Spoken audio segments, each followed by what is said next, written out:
Chers amis, bonjour et bienvenue dans ce nouveau numéro d'Episcorama avec Monseigneur François Touvet, évêque de Châlons. Monseigneur, bonjour. Bonjour Florent et bonjour à tous nos auditeurs. Alors aujourd'hui, nous allons parler d'un sujet qui peut fâcher. C'est pas un sujet qui fâche, mais c'est un sujet qui est parfois compliqué à aborder dans l'Église, quel que soit le niveau d'engagement et de responsabilité. C'est l'argent. L'argent dont on se méfie, parce qu'on ne peut pas servir Dieu et l'argent, mais l'argent dont on a besoin parce que l'Église ne reçoit pas de subventions publiques, par exemple. Aucune subvention publique en effet, ni même de subvention du Saint-Siège, comme du Vatican, comme on peut l'entendre couramment. Effectivement, parler d'argent, je crois que ça demande un peu d'abord de simplicité, d'humilité, mais en même temps de vérité, parce que nous savons bien que tout ce que nous essayons de développer comme projet pour l'annonce de l'Évangile, c'est toujours ça la perspective, nécessite des moyens financiers, matériels, etc. Donc, même si nous croyons au ciel, l'argent ne tombe pas du ciel, et il est important de regarder un petit peu comment l'Église diocésaine, c'est vrai dans tous les diocèses à travers le monde, et en France nous avons un régime très particulier de séparation des églises et de l'État, donc les diocèses sont appelés à vivre avec leurs propres ressources, leurs propres moyens, et donc surtout en faisant appel à des bienfaiteurs. Il y a peut-être des notions qu'il est important de clarifier, notamment celle de providence, parce que on entend parfois dire qu'il suffit de prier pour avoir de l'argent, des curés, que sais-je encore. Oui, bien sûr. Alors, il n'y a rien de magique, il n'y a rien d'automatique. C'est pas le jackpot. Hein, c'est pas, on n'est pas au casino. Le Seigneur, bien sûr, on le prie et on croit qu'il est providence pour nous. C'est-à-dire qu'il pourvoit à notre bien, mais d'abord à notre bien spirituel, d'abord à notre communion avec lui. Et bien sûr, on peut aussi avoir besoin pouvoir évoquer des besoins plus matériels ou pour notre santé, notre avenir, notre vie de famille, etc.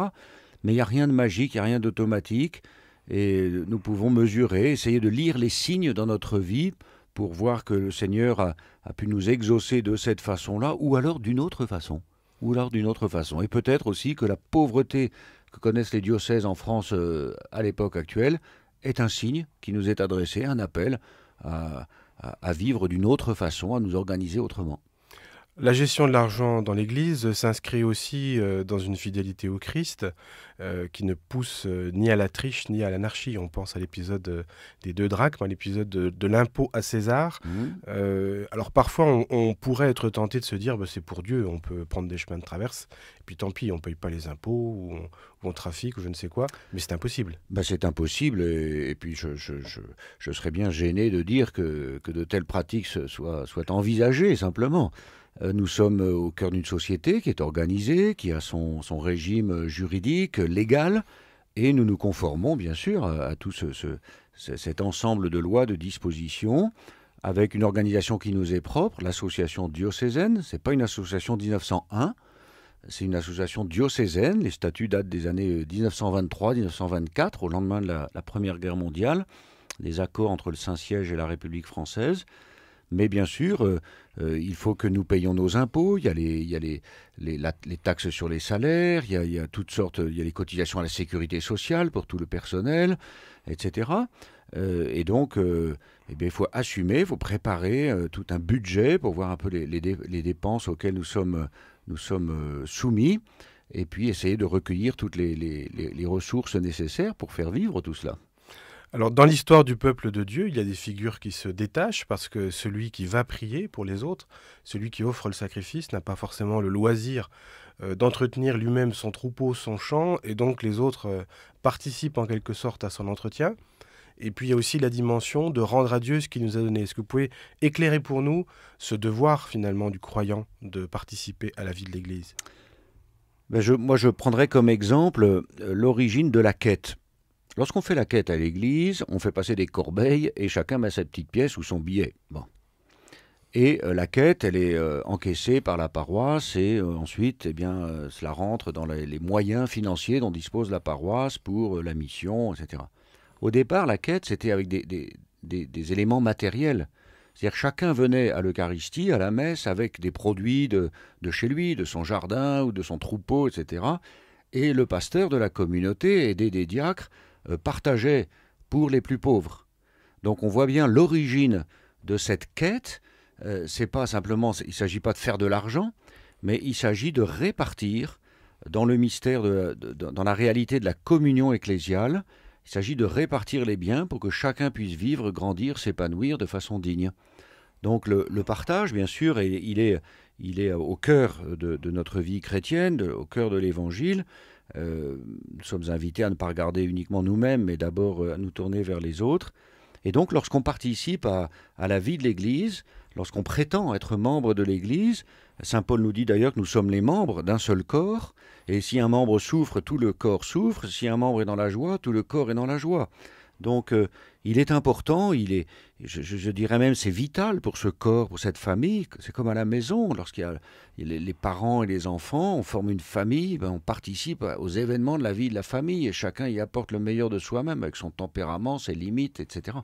Donc un chrétien, membre de l'Église, il est appelé à participer à la vie de l'Église, non seulement par des activités, des prises de parole, des services, mais aussi en la soutenant matériellement et financièrement pour qu'elle puisse répartir tout cela au service des plus pauvres, au service de l'annonce de l'Évangile.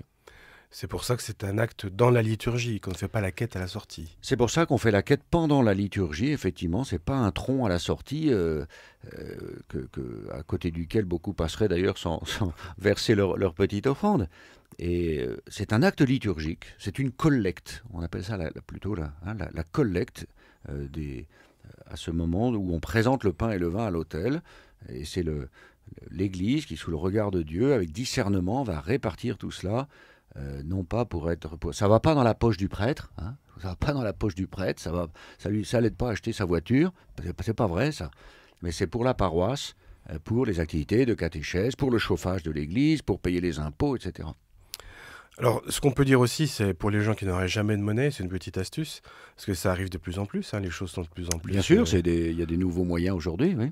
Voilà, donc c'est parler de l'application La Quête. Oui, il y a une application sur les smartphones que chacun peut télécharger aisément, elle est gratuite d'accès, et ensuite on rentre ses coordonnées, et avec l'appli La Quête, eh bien, on peut participer à la quête, alors qu'on n'a pas de pièces dans la poche de son pantalon, eh bien on peut participer à la quête, c'est pris sur le compte en banque, et puis on peut même y participer si toutefois on a raté la messe dans sa paroisse ou on est en déplacement, on veut soutenir notre communauté paroissiale.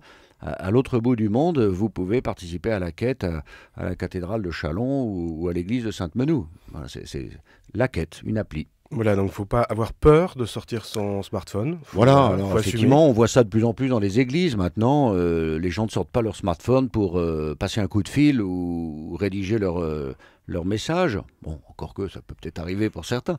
Mais je sais, par exemple, moi aussi, j'ai sur mon smartphone ma prière, le bréviaire. Beaucoup de prêtres ou de diacres ou d'évêques aujourd'hui prient la liturgie des heures, les psaumes sur le smartphone. C'est très pratique, on a tout ça, c'est comme un petit ordinateur.